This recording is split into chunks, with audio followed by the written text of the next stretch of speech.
इन दिनों हवाई जहाज का सफर यात्रियों के लिए बड़ी मुसीबत बन गया है।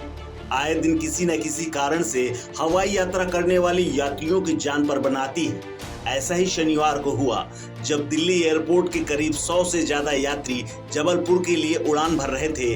तभी 5000 फीट की ऊंचाई पर सभी की जान सूखने लगी क्योंकि विमान में अचानक धुआं निकलने लगा।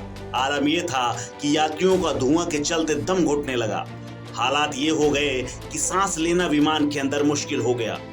हवा में यात्रियों को कुछ सूझ नहीं रहा था। लोग धुआं से बचने के लिए चेहरे पर हवा करते रहे।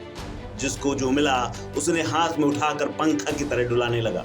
यात्रियों के मुताबिक स्पाइस जेट के विमान ने दिल्ली से जबलपुर के लिए उड़ान भरी थी। विमान आसमान में पहुंचा ही था कि करीब 5000 फीट की ऊंचाई पर यात्रियों ने विमान के केबिन से धुआं निकलते देखा।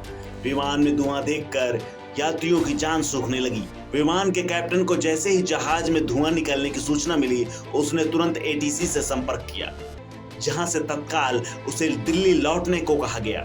कैप्टन ने विमान को दिल्ली की तरफ मोड़ा। वहीं दूसरी तरफ एयरपोर्ट पर किसी भी इमरजेंसी के लिए तैयार रहने के लिए आदेश दे दिया गया। दिल्ली एयरपोर्ट के एक रनवे को तत्काल खाली करा लिया गया, जिसमें विमान की इमरजेंसी सुरक्षित रूप से कराई गई। दिल्ली हवाई अड्डे पर सुरक्षित लैंडिंग के बाद यात्रियों ने राहत की सांस ली।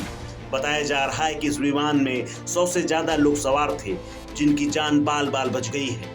जानकारी के अनुसार यह फ्लाइट दिल्ली से सुबह 8 बजे निकली थी, जिसमें अचानक केबिन से धुआं निकलते हुए देखा गया। बताया जा रहा है कि सभी यात्रियों को उसके बाद दूसरे विमान से जबलपुर भेज दिया गया है। इस दौरान रनवे पर फायर ब्रिगेड की कई गाड़ियां भी देखी गईं। बताते चले कि इससे पहले पिछले महीने 19 जून को भी स्पाइस जेट के पटना से दिल्ली जा रहे विमान में आग लग गई थी। विमान के इंजन में खराबी के चलते आग से यात्रियों में हड़कंप मच गया था। उस दौरान विमान में 185 यात्री सवार थे।